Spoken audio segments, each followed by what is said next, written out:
It's almost a blessing in disguise that the diagnosis 12, 14 months ago has caused me to make some drastic changes in my life. What I found massively was the psychological component of being told I can't have a certain thing, which then fed into more stress. You've got to have the knowledge and be interested in learning about what it's going to take to get better without you just giving all your money to Big Pharma. I said to him, how can such a small couple of inches be such a detriment to my digestion? He said, it's what happens, unfortunately. Tom, welcome to the podcast. Thank you for joining me. You and I have something in common, which is the fact that we both have an autoimmune condition.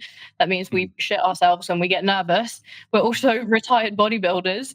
And I think we both had quite a big transition over the past few years in terms of maybe the things that we value.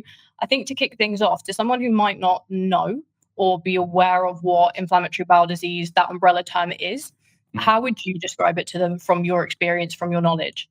Yeah, good question. Thank you. Firstly, thank you for having me back on the show, back on the pod. Round number Pleasure. 2. But in terms of asking your question, yeah, it's a good question. I think there seems to be a bit of a disconnect for a lot of people that lump IBD and IBS together. So the two are very separate things. IBS, irritable bowel syndrome, which you can probably get a handle on it quite quickly, as opposed to our condition, which is an inflammation of or parts of, depending on the severity of your disease, parts of your colon. In my case, it's slightly lower down, like near the rectum. So it's a consistent, persistent inflammation that either requires heavy lifestyle change and nutrition, although we've seen ourselves and from data that probably switching foods is not enough to get the inflammation under control. So it requires either anti-inflammatories or things like JAK inhibitors that will modulate your immune system, or potentially even something, a higher drug in terms of like intravenous drugs that are used, like infliximab and things like that. So yeah, unfortunately, an inflammation of the colon, I would say. It's something that is not pretty, and it's hard to describe the symptoms to someone who doesn't necessarily understand. And it can be really debilitating in ways that I don't think people would consider. So I'm curious to know about your journey to diagnosis, what that looked like, how long you had symptoms for, how long did it take to get a diagnosis? Because these things are often palmed off as other things. Yeah, I mean, my diagnosis was quite quick because I don't mess around when it comes down to, okay, there's a problem, I need to get it source. Maybe that may be an issue with my own health anxiety, but I've always been very on the ball. I think from my anabolic steroid days and bodybuilding, whenever I felt the onset of something that didn't feel right, I'd go and get blood work done straight away or see a GP, if not private GP. So my first symptoms was just general abdominal discomfort when eating foods that I notoriously were fine with. So, I love a Domino's, Millie, as you know, and I was getting to a point whereby like I was having my Domino's thinking, yeah, this isn't right. Like, is it a case of like the Domino's was weird, or was it a bit of food poisoning? But then it was to do with any foods, any introduction of gluten or dairy was having like a profound impact on just general like midsection pain. And then I first started to see blood in my stool probably towards the back end of maybe 2022, I think it was. So straight away I actually went to a private GP because I was flying to Ibiza like a week before that. So I was in Ibiza for a month. So I thought, right, let me go and get one of these health checks. Got a stool test done, blood test done. And they said, yeah, you've got extremely high calprotectin, which is not good. Monitor it while you're away. So I thought it's a good chance whilst I'm in Ibiza, there's plenty of sunlight. My routine's good over there. The food is very, very good. So I just tapped into kind of mitigating symptoms with good lifestyle practices, and it was absolutely fine. I didn't really have any issues at all. But as soon as I came back to the UK, back into that kind of heightened stress environment, again, blood back in my stool. So I went for a colonoscopy. That was fast-tracked actually pretty quickly. I think based on my scores, my calprotectin scores, they said, look, we need to get you in for a colonoscopy, which is an awful procedure. I'm sure you may have had one or two before. Yeah, I mean, it was... I went into it completely blind as well. They said, do you want any anesthesia or do you want anything? I was just like, no, just get the camera up there and I'll be done. But then it was extremely uncomfortable. And you could see straight away, as soon as you put the camera in, just at the very bottom portion of my bowel, you could see very, very inflamed kind of tissue. And it was like, those sweets, those squashy sweets that are like white and red. It was like that differentiation between inflamed bowel and perfectly normal bowel. So the positive was that the rest of my digestive system, my gut was absolutely fine, but just by this very few small inches, which was like, for me, it was mad. I said to him, how can such a small, like couple of inches be such a detriment to my digestion? He said, it's what happens, unfortunately. So They put me on mesalazine, which is like the go-to drug for a lot of people, and a lot of people do respond to it very well. I've got clients and friends that are on mesalazine for many years and there's no issues. They may have a little flare up here and there if it's a high stressful week or something like that, but I responded really poorly to it. I think I had an acute allergy to it. So they tried on a bunch of different drugs, and the only thing that really worked was the steroids, which is prednisolone. It calmed everything right down. Now, the thing with steroids is it's not a long-term drug to be taken because you can run into all sorts of issues. So they kind of wanted to get me off that as quickly as possible. But every time I came off, my symptoms would come back. So, I mean, this went on for about 12 months, Millie, a long, long time of trying various different dietary techniques, trying carnivore, getting rid of gluten, dairy completely, until I went back in for another colonoscopy or sigmoidoscopy this time. So it wasn't as severe. And then they put me on a JAK inhibitor. So it kind of modulates your immune system. It doesn't suppress your whole immune system like azathioprine or captopril would, which is a little bit outdated now. A lot of people don't tend to use that sort of drug. So these things, as we know with IBD, they take such a long time to kick in. And I think it's really disheartening for a lot of individuals because you can see the reports whereby within 7 days, like rectal bleeding could stop. It took me about 12 weeks before I would to find any improvement in my gut. So I went away to Ibiza a couple of months ago for 4 weeks. And I thought this is a really good opportunity for me to manage my stress really well, enjoy the sunlight, enjoy really good food, enjoy some downtime. And I think that was the catalyst for kind of kickstarting my recovery process. And since, touch wood, coming back from Ibiza, my symptoms have been none, zero, no blood in my stool. We did have a colonoscopy or a sigmoidoscopy a couple of weeks ago, which was annoying, that still showed active inflammation.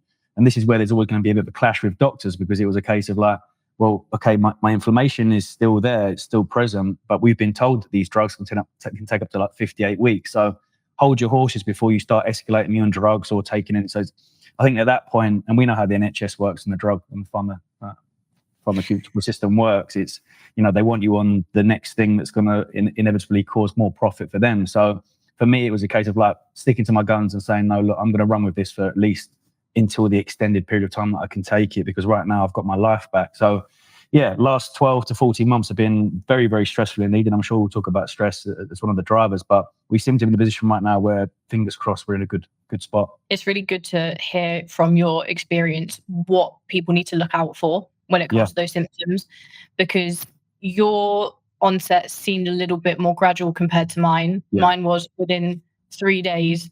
I literally felt like someone was stabbing me in my stomach, bleeding nonstop, like dragged into hospital, had a colonoscopy. The whole large colon was on fire. Really? And I'll never forget seeing that, because that was absolutely terrifying. And immediately got put onto prednisolone, which is, not only does it eat away at your bone mineral density, it gives you insomnia, mood swings, you retain so much water. It's like the most horrendous drug, but it's the only thing that you have when you're that sick. And we'll get into talking about maybe like managing things in a more holistic way, not kind of using pharmaceuticals to their, maximum offering by the NHS or whatever kind of health professionals you're seeing. But the thing that I'm curious to know about is, you seem, the way that you've described dealing with getting your diagnosis, you seem like you're pretty confident in going away and figuring out, okay, what is this? How can I look after myself? How can I, make my life quality better? But when I was diagnosed at age 19, I was in complete denial. I got told, you're going to have this forever. You're going to basically deal with internal bleeding, horrible cramps. You're not going to be able to lead a life where you're not taking medication all the time. Like, it seemed like my world was over. I don't know whether you felt that at all, or whether you were just like, no, I don't believe it. It not really, Millie. No, it's whenever there's been like I've come to a crossroads in my life, it's always an opportunity whereby I think, right, this is, well, one, it's my body not liking something right now. So it's you've been given this diagnosis, something's not up. Let's look at parental. Let's look at history from your family. Is there any pattern of IBD? There isn't. My mum's a psychiatric nurse. We can look at data that goes back, and there's no one in my family that has IBD. So for me, it was like, okay, it's not genetic. What are the potential factors that have caused IBD? And it's a forever growing illness, and autoimmune disorders. Autoimmune disorders are growing tenfold over these last few years. And stress, environment, food, are big drivers of these things, massive. And we notice it because when your stomach's bad and you go on holiday for 7 days, or even I've got clients that have got like bad backs and knees, or they go on holiday for a few days, They soak in, maximizing all different UV lights with the rays, and they're in a good spot. They take the good food that's local. It's not mass produced. It's not pumped full of shit. So we know from research that a big catalyst of IBD and autoimmune related disorders stem from environmental stress and food. So for me, it was like, it's almost a blessing in disguise that the diagnosis 12, 14 months ago has caused me to make some drastic changes in my life, and also kind of look inward as well, seek help from cognitive behavioral therapy, start to understand what happened in previous relationships. Was it me that was the issue, or was I deflecting certain issues on that individual that caused a bit of a collapse? So it was a real kind of eye opener. But yeah, initially I remember it was a private healthcare. I mean, the way in which the NHS works, if there's a waiting list that's too long, private healthcare get it, and then private healthcare get a big old injection of cash from the NHS. So they're winning, and that's the sort of way in which the NHS seems to be going right now. But I got given the pamphlet. I've had the colonoscopy. This nurse came in and said, there you go, there's the leaflet. Unfortunately, you got colitis, then on your way. And even my mum was like, fucking hell, like that's a big, you've just been blown an autoimmune disorder and you're being given a piece of paper that says don't have. The exact same thing happened. Yeah. And I was diagnosed like 3 or 4 years before you, so they haven't changed the practice. I remember she handed it to me, left me on the bed, and I just sat there like crying. It was ridiculous. Yeah, I mean, the way the doctor who did the colonoscopy was like, no, it's all good. It's only, so mine's proctitis, just to the rectum. He was like, that'll clear up with a course of mesalazine. So, being given that information, I thought, it's just a bit like eczema. I've got a flare up. I put a bit of B45 on and it calms it down. Little did I know that it wasn't as simple as that. But yeah, the process for me was fucking hell, I've got an autoimmune disorder now. But I as you know, I love to deep dive and head first into some research, and what I gain from that, then I can help others. So yeah, most certainly was a little bit nerve wracking, but I find myself find a bit of solace in those situations sometimes. Yeah, when your back's up against the wall, you've got to find a solution. And I think we come from that type of mindset where we're striving to use research, use science to take us forwards. And I got there eventually. That was the trigger for me becoming exactly how I am now. Yeah. But I think what you touched on there when it came to like the therapy, perhaps a little bit more mindfulness, reflecting on stresses. We could sit here and talk about what should you eat and what should you not eat, but we know how nuanced that is and how individual it is for every single person, and how, to be honest, it's not necessarily, it's more so like you regulate your diet to help with managing some of that inflammation and not to make a flare up worse, but actually what has caused the inflammatory bowel disease to be something, or the autoimmune condition to be something that you've got, and how can we influence the environment and the way that our brain works so that we're not worsening it or that we're avoiding flare-ups. And that's something in which I'm really interested to know, like, how has your life changed from when you're in your bodybuilding days to now when it comes to that aspect? Yeah, I mean, food intake during my bodybuilding years was, as we both know, during off seasons when you're trying to get in excess of 5,000-6,000 calories, we're not going down a more mindful route or holistic route of certain whole foods, or seeing where is this fruit and veg in season.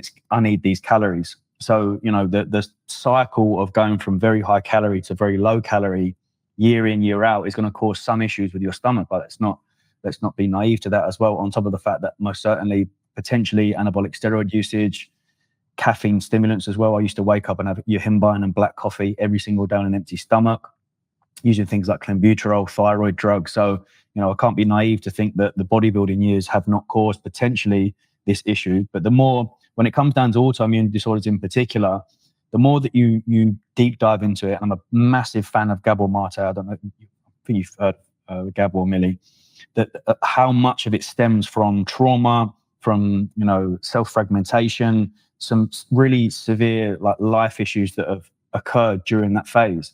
And I look back that when my symptoms started to occur, it was when I quit bodybuilding. So, 10, 11 years worth of collating and building a community that was, predicated purely on bodybuilding, and making a very large shift.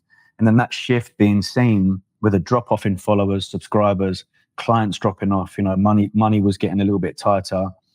On top of that, went through a breakup with my partner after about 9 years. So it was like that one period of my time and massive levels of isolation. I moved to Sidcup, which is about 30, 40 minutes from here. And when we broke up, I like no friends and family over there. I jumped into a bodybuilding show. I was very, very isolated. So I kind of pinpoint that particular area of my life and think potentially that was the instigator for where I am at today.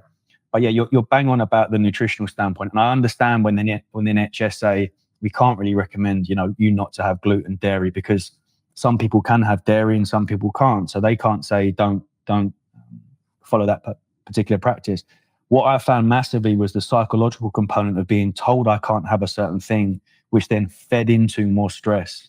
So when they told me I couldn't have gluten, dairy, and I really got into my own head, and I was getting like, food tests done from private people, and they were taking a finger prick test and said, oh, you can't have sweet potato or egg. And then I'm just in my own head because everything I pick up in the supermarket, shit, it's got egg in there. Oh, it's got a little bit of gluten in there. So all that was doing, and we this unfolded when we had cognitive behavioral therapy this second round, because she was like, the restrictions that you've placed on yourself probably are actually fine, but the fact that you've placed so much of a restriction on them, it's feeding into you worrying about everything that you consume. So she actually tested me when we was in Ibiza. She was like, right, this week I want you to go out. I don't want you to look at the menu beforehand. I want you to have a nice evening, order what you want and see what happens. And that, boom, turning point. I think I had like a bit of cheese for a start. I had some sourdough bread. My mate Josh was like, all good. Like, how's your stomach? I was like, mate, absolutely fine. So that was like got the ball rolling all of a sudden to start to reduce symptoms and go, hold on a minute. How much of this was stress related and restrictive related compared to actually what is the root cause here? So there's a massive psychological component that I think needs to be tapped into massively for recently diagnosed IBD patients. I could not agree more with that. I find it fascinating where you spoke about the time that you were going through your life being really mentally stressful, and that's where you had your symptoms first start to show. Because as I said, when I got diagnosed, it was really acute, but the onset between me, in those 3 days, going to hospital, getting diagnosed from when I first had the symptoms, what happened, or the trigger, was a breakup with my longest partner. And it was only before I'd had a couple of symptoms in the past during times of really high stress. And I've noticed that since, when I have flare-ups, if I've got any stressors physically, I tend to be okay. Like, my body can be tired, I can be, exhausted, but I'm relatively fine. If something goes on in my personal life, something that is completely out of my control, that's to do with people and emotions, it's like that flip just gets switched. And it's then you try and catch it and, look after yourself as much as you can do. So it's crazy how much the emotional side of it can, and then the traumatic side of it can cause a flare-up. It's why I think we probably both now are very, very Zen people. We're very introspective. It's essential. But then also we need to talk about, when you do have the horrible symptoms, you're worried that when you're going out in public, you might, have the urgency, you need to go to the toilet. You're worried you're going to shit yourself, in all honesty. Like, dealing with that, or if you go out and eat a meal and then you have the most, horrendous pain ever, we don't really talk about what we need to do from a cognitive behavioral therapy perspective to deal with not isolating ourselves because of our symptoms, or worrying ourselves into being more sick. That's something that I only uncovered a couple of years into my diagnosis. So I think it's really interesting that you touch on that's helped you to regulate your symptoms even better, because that anxiousness now is far less. Yeah, absolutely. I don't, even if I work, because everyone was so intrigued, because I had a Domino's last weekend, right? I think it was about 13, however many months it was. It was a crazy amount of time since I last had my beloved cheeseburger pizza. So I had that, and I wasn't even worried going into that, because I knew if I order this pizza and sit there and every bite going, oh my God, is it going to be bad? I know that I'm going to have an issue tomorrow. I sat there, I put my Prison Break on, which I just got into, by the way. It's unbelievable. Very late to the party. Only just. It's incredible. Oh, what classic. So everyone was like, the next day, everyone was like, Tom has the stomach. I was like, mate, absolutely fine. I went up and did my 10K. So there was no issues there at all. And I think when there is an issue, and we learned this with CBT, implementing a tactic called worry time is really good. So when I was like in the height of my health anxiety, I wasn't allowed to go down like a Reddit rabbit hole or type my symptoms on Google. She said, just make a little note on your notebook on your phone. When 5 o'clock comes, you've got 10 minutes to worry. So when 5 o'clock came, I'd go on Reddit. And then the next day, I'm starting to get almost like a little bit embarrassed. I'm like, am I really spending waiting my time to get to 5 o'clock to worry about my health that don't really have much control over? I do have control over certain things, but I'm I'm fretting over the potential of something that's not even happened yet. Like for me, my anxiety stemmed from, oh my God, I'm going to need a colostomy bag. That's like the end, I'm getting parts of me cut out and surgery. That's the end goal. I'm like, on a scale, I'm absolutely nowhere near that. So like, almost like, how dare you think that you're going to experience the worst when we've not even scratched the surface in terms of all the different practice we can use from a drug and lifestyle standpoint. So it's almost like very much holding the mirror up, Yeah, sure, I might go out for a bit of food and my stomach's bad. All right, cool. I might go toilet in the morning and it's going to be bad. I know not to eat that next time.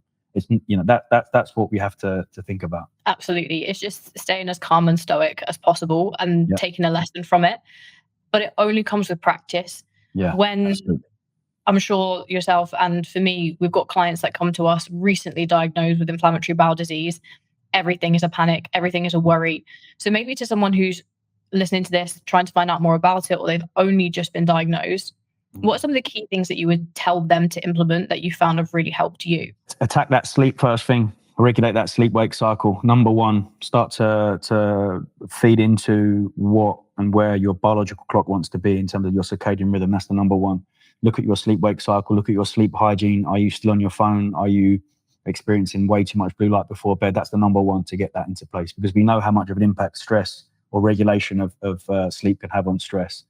I would say for someone that's been instantly diagnosed, I think there does tend to lend some weight to some form of elimination diet.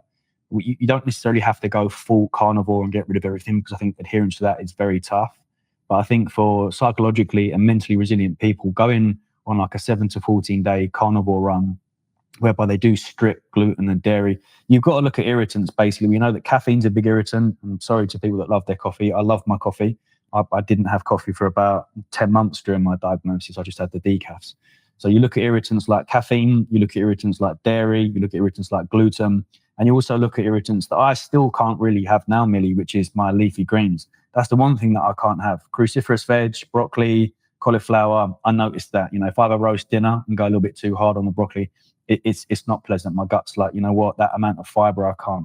So getting rid of those irritants and going through some form of elimination diet.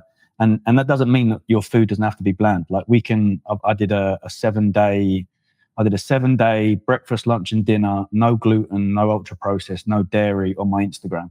And the meals were brilliant. There's so much food that we can utilize. But that's because psychologically we've been kind of almost brainwashed into thinking that we need our Rice Krispie square bars, we need our cereals, our bagels and jam, etc. And when we're taken out of that, we start to freak out, because it's like, hold on a minute, what the hell am I supposed to eat? There's so much that you can consume. But I would say recent diagnosis, let's go to or through some form of elimination diet and start to understand what those foods and how they're affecting your digestive system. Really dial in on your sleep as well. I know it's very cliche to say now, isn't it? When you're like, just go and journal. I feel like every you're just stressed out. Even my mates do it. If you think about journaling, it's like similar when Joe Rogan says to people, have you tried DMT? It's like, no, yeah, okay, journaling is fantastic. And I think journaling, when you are given cues, so you can use I think it's the mind journal, whereby it actually gives you prompts to do, because giving someone a blank piece of paper and a notebook and a pen and saying journal, they're stuck. So you need some form of assistance when you are journaling. But getting your thoughts and emotions and feelings out on paper is fantastic. Like I still do it now, every AM, sometimes PM. But just my ability to go, okay, today I'm feeling anxious, nervous, tired. And then I can start to build a picture every day and go, okay, what do we need to do to shift this? Because we've been saying we're tired for 3 days. We need to do something about it. So I'd say, yeah, journaling, holistic practices, I'm sure we can deep dive into, but most certainly elimination diet. And, when you're given a diagnosis like that, and the number one priority is just your health and your health alone, you naturally just rid of anything else. Materialistic goods, trying to please other people, it goes completely. When your sole purpose is my own health, that was the catalyst for me. That was why I sort of enjoyed that colitis diagnosis. It was a chance for me to go, like, I'm going to unfollow a bunch of people. I don't need to placate this person. I don't even need to speak to these people anymore. I'm number one. I've got to be really selfish right now. And I think that's what everyone needs to do. Absolutely. It's one of the biggest triggers that's meant that I only have people in my life that are stress-free people. If anyone's kind of trying to put any negative energy onto me, I'm like, bye-bye. Because if you're in my life, I'll get sick. I don't want to be sick because of you being an idiot. So it's really important to be selfish. And then to be honest with yourself, like, as you said, that journaling, that vibe check that you're doing with yourself in the morning, it's amazing how many people don't actually know how they're feeling. Yeah. Like yeah. to clients, I'll be like getting the emotional wheel up and I'm like, look at which color you feel today, you know, Absolutely. because so many people don't check in with themselves. They're just being dragged through life by life instead of driving their own life. And so sleep, which is just fundamental to having energy, to functioning, as you say, just being a little bit more conscious as to what you're eating. Personally, you know, I follow a plant-based diet. I probably went a bit too far on that. I'm going to cut out absolutely anything and everything when I first got diagnosed. A lot of people wouldn't think to go completely plant-based when you're diagnosed with a condition and you're told not to eat any fiber. But for me, I just wanted to remove as much inflammation as possible and only eat nutrient-dense foods. It works. However, it's important to know that you might notice a whole bunch of benefits if you're eliminating things at the start and you don't know why you're seeing those benefits. So slowly reintroducing things, like I reintroduced dairy, not a good idea. It was not a good idea. So I took it right back out. So those type of things, definitely agree with that. But outside of, let's say, the mindfulness practice, I know that you're a big fan of meditation, actually. We haven't touched on that yet. Yeah, massively. I mean, I've been through so many different apps, but the one that I'm sticking with right now is the Waking Up app. Fantastic. I've nearly completed the course after you told me to do that. I'm day 28.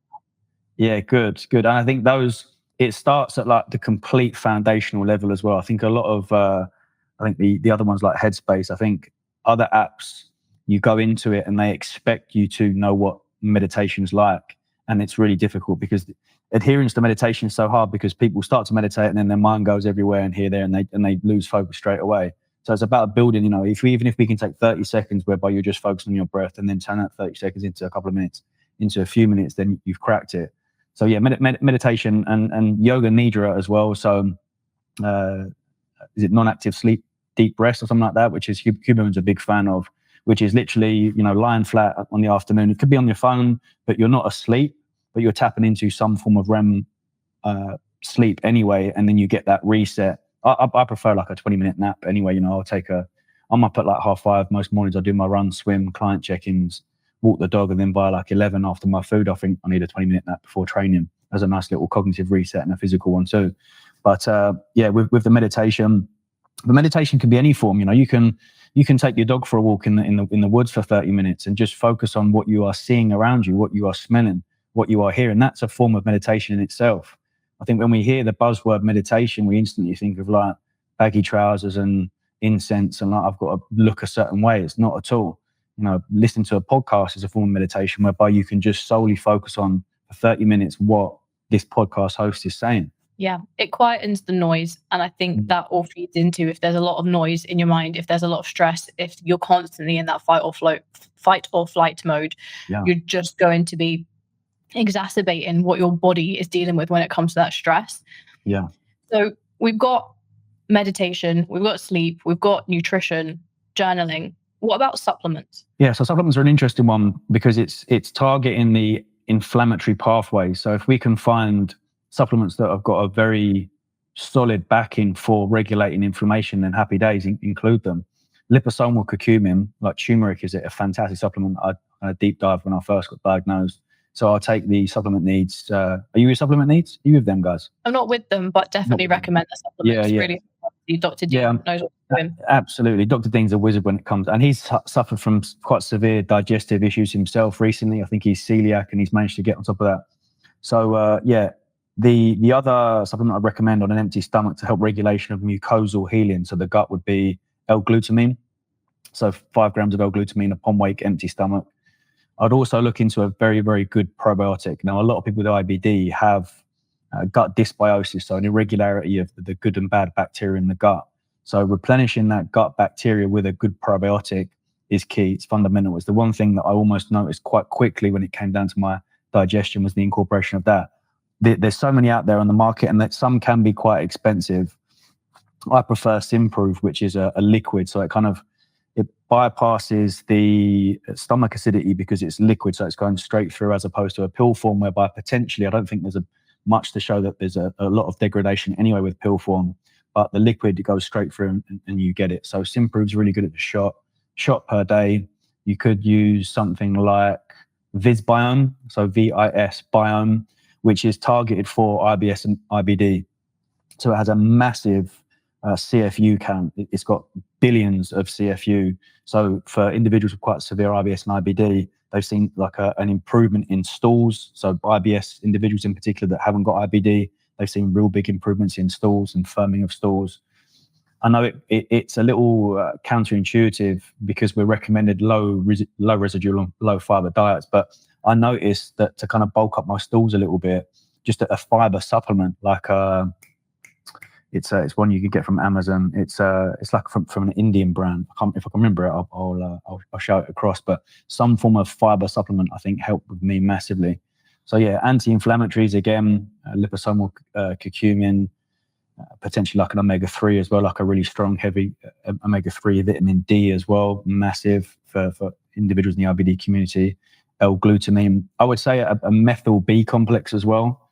So recently I had a methylation test, which was really insightful. It was quite a podcast this morning about the methylation test. I was like, I've got to find a place to do this. Yeah, 100% do it, because I paid like for the full service about 300 or 400 quid, and then she speaks to you for about an hour and a half after, and she was listing off these things. I was like, how have you managed to know that from a simple methylation test?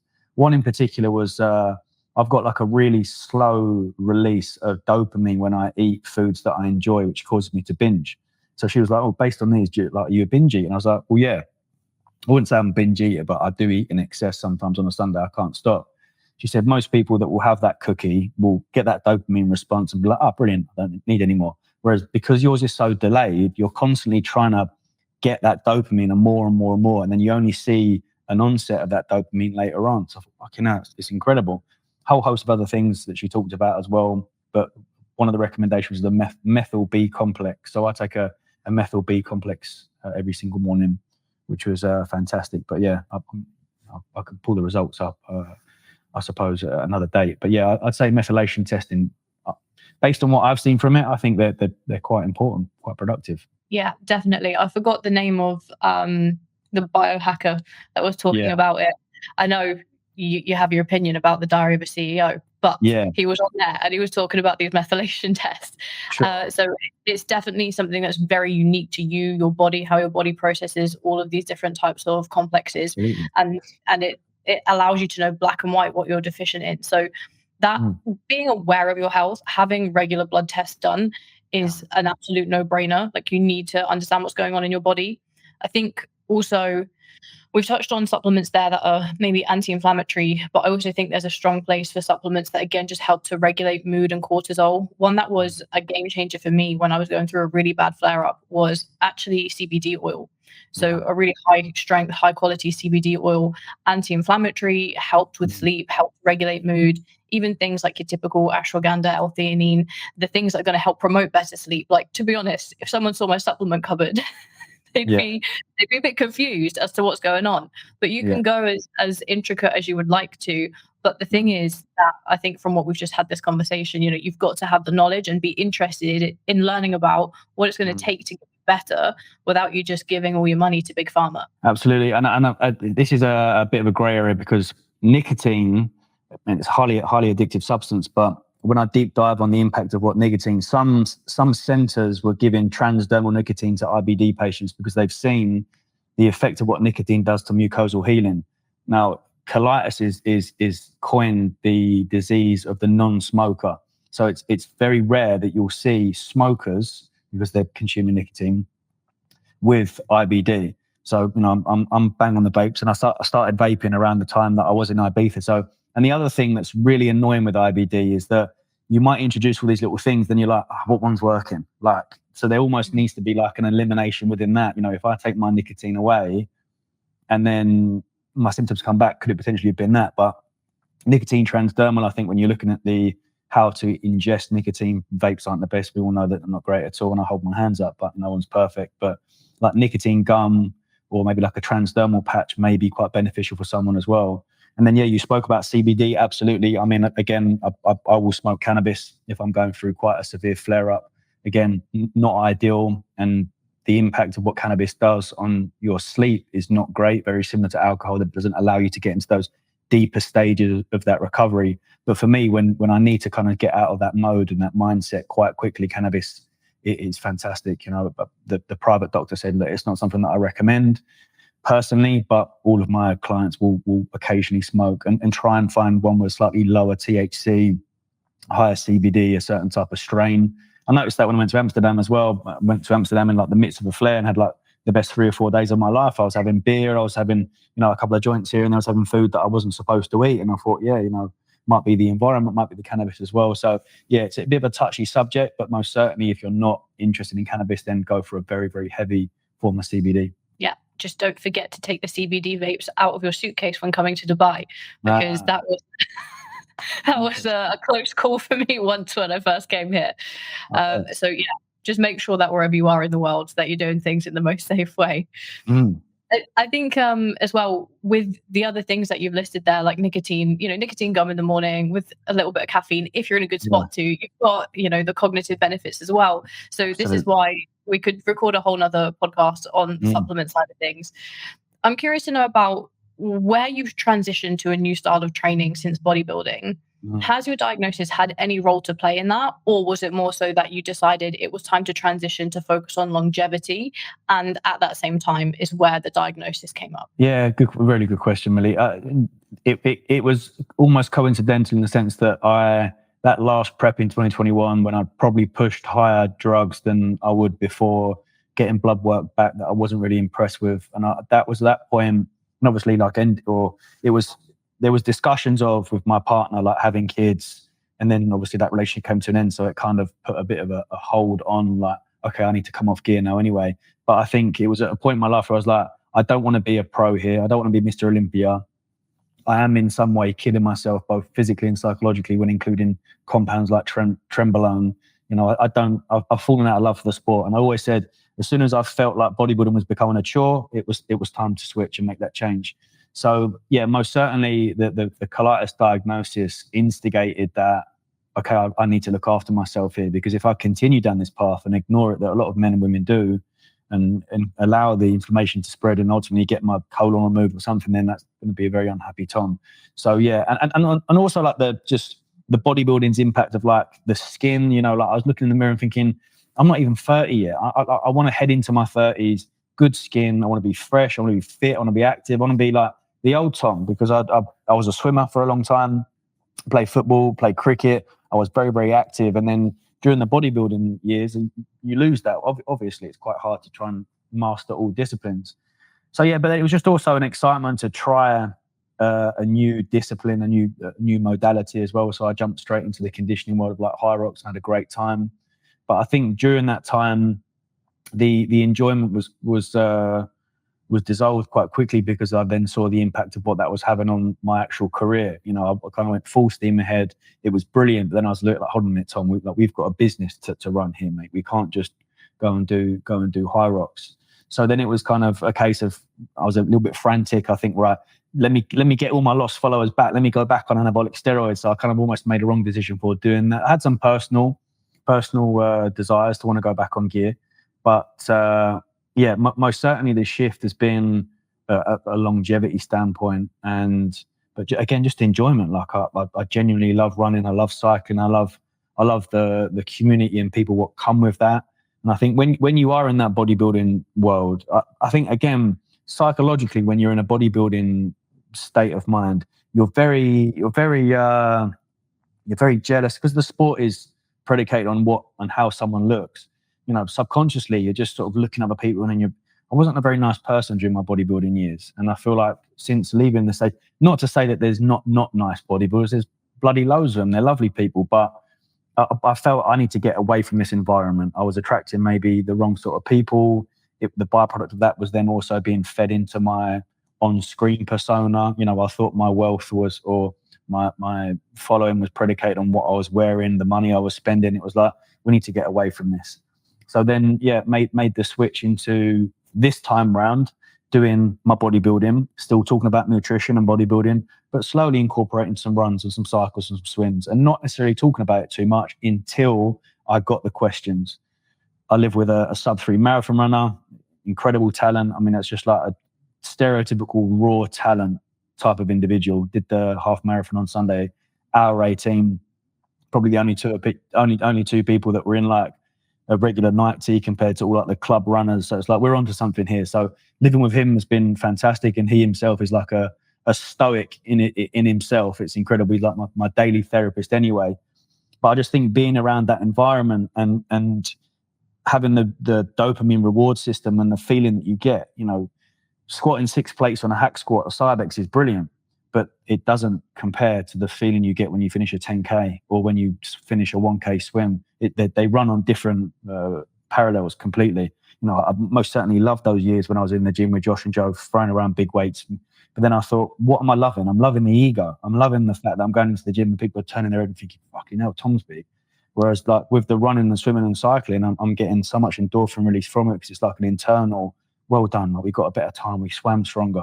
I'm working on my swimming technique. I'm geeking out on what's the best wheels for my cycles. Like I feel like I'm happy, like I'm happy in my own skin right now. So yeah, most certainly longevity, but just also a chance to switch things up and try a few different things. Yeah, completely understand the different emotions that you'll get from seeing success in different types of sports or different modalities of moving your body.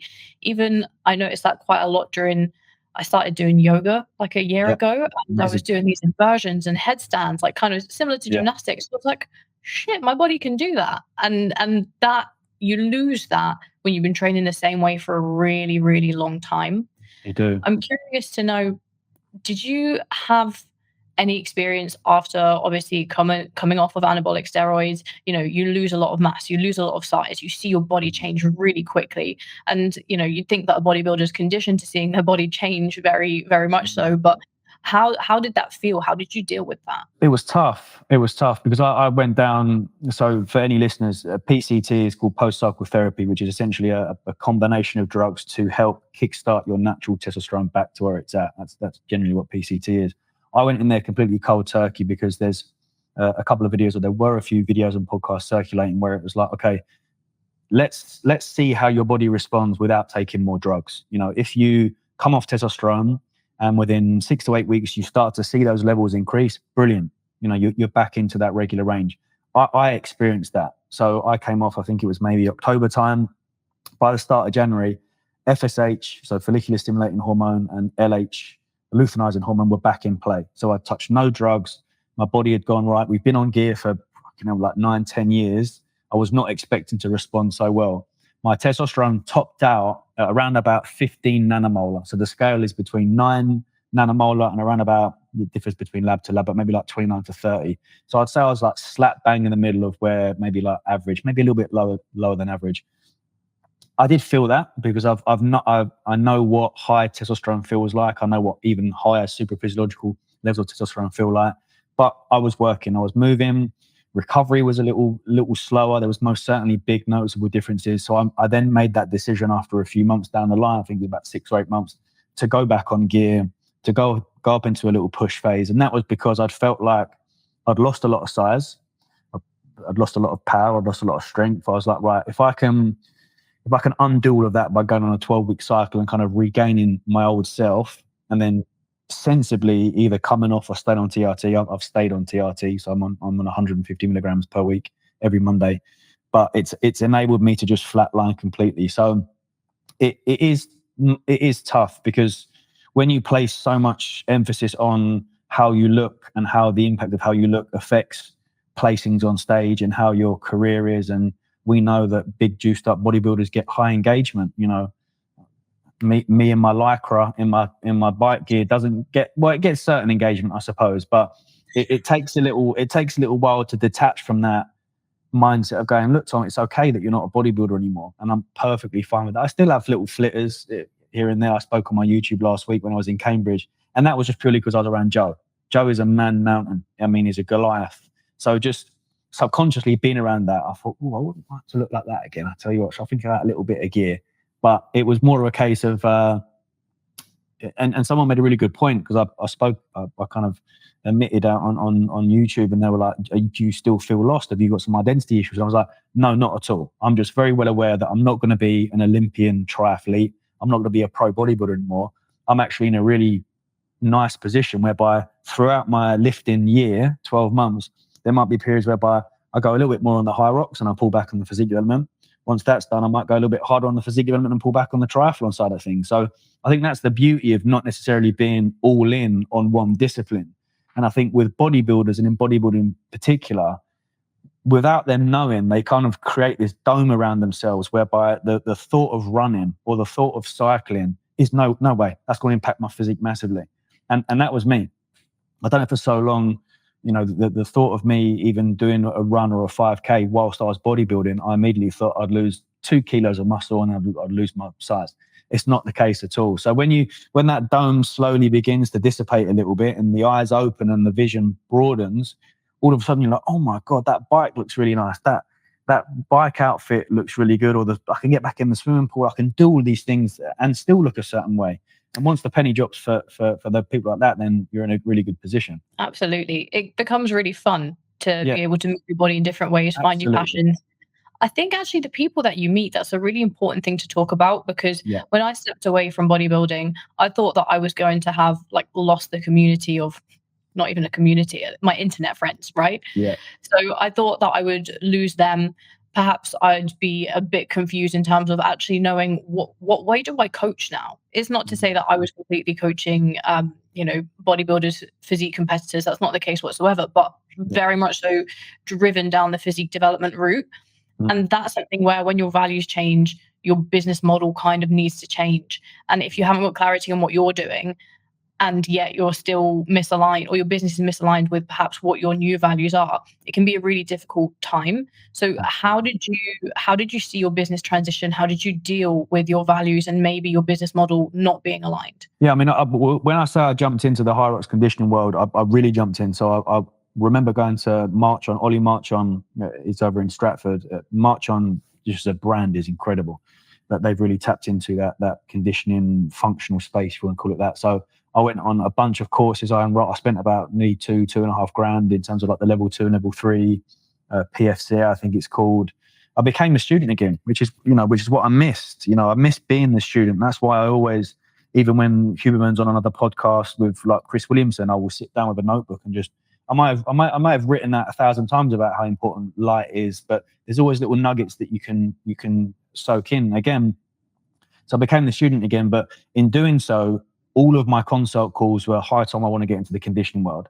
And then this influx of clients are just like having to program conditioning and make tweaks and changes. I was like, I'm fucking burning out quick. This isn't as much as I pride myself on my knowledge and education, and it is not easy. I'm very competent in programming someone's 5K or whatever it is that they're doing.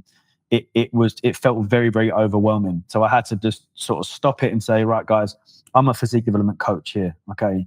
My primary concern is getting you bigger, getting you stronger, getting you fitter, whatever it is.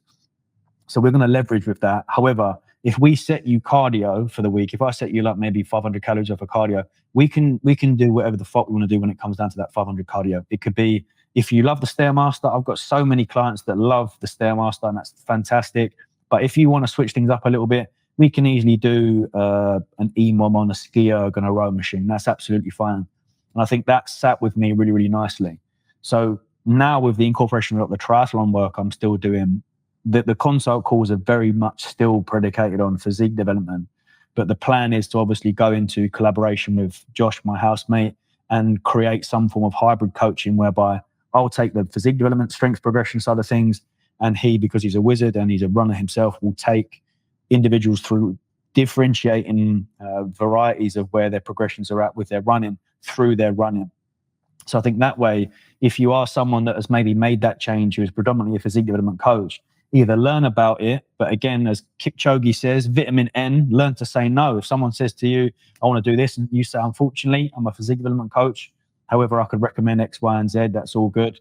And usually they're like, actually, yeah, cool, I think I'll stick with the physique development side of things first, or almost like spin it into a way of like, someone comes on board and they want to start conditioning. We might say to them, okay, let's go for a fat loss phase first. okay, let's get you into a position whereby if you do want to go down that route, let's make sure that you can perform in a good area. Let's work on your mobility. Let's work on your mindfulness, your digestion, your sleep and recovery, so that when you do introduce that condition, because it's fucking tough, it's hard. High rocks are not easy. I think a lot of people in the bodybuilding world just think they can just switch and they'll do their first 5K and think, I'm done here. So I think you can make it very malleable indeed, or outsourcing as well. I had a plan probably last year when I was in the thick of it to try and create some sort of Avengers team of like female coaches, conditioning coaches, running coaches. But then I was like, I'm not a good people manager, and I'm very selfish. I like my own time, but most certainly the incorporation of a running coach in the form of my housemate would be a great practice, I think. Yeah, I really respect that. It's staying true to what you know and what you enjoy. I'm exactly the same. I like physique development. We've got plenty of clients that come to us wanting to do a high rocks competition or some kind of like functional thing. I'm just like, right, I'm going to pass you over to our coach who loves doing that kind of stuff. Yeah, absolutely. They're what you need, not me, because we still. That's why, to be fair, when I first spoke with you to take over my training, it was I am a bodybuilder at heart, but I'm not a bodybuilder anymore. Yeah, so absolutely. And it's really nice finding that blend, and the work that we've done together is fantastic. So I appreciate that, and it's also really good to have you there to screw my head back on when I'm like, my stomach's not feeling so good this week. Yeah, of course, yeah. So I really appreciate you coming on and talking about your transition, your journey, your health struggles, and there's so much value in here for anyone that's been on any of the similar journeys or the chapters that you've been through. So much appreciated. No worries, you're more than welcome. And where can everybody go and find you? TM Cycles is where you can find me. I'm sort of living and feeding into the actual name now. Now I do cycle, so it's worked quite Different nicely. type of cycle this time. Yeah, someone said the other day, is this a master plan? Did you sit 12 years ago and have some crazy plan? I said, yes, I did. I'm like, you're really clever, you are. So yeah, TM Cycles doesn't cycle anabolics anymore, but he cycles bikes. So yeah. And what about if they want to see the overnight oats and all the non-ultra processed food recipes? Where should they go? Yeah, that'll be TM Cycles on Instagram, and then just go down you can create series now, can't you, on Instagram? So I'll create a little series and just put like non-ultra process. So yeah, have a deep dive on that. Yeah, very good for chefing up good nutrient dense foods that aren't going to completely mess up your gut. Thank you very, very much. No worries. Thank you. See you soon.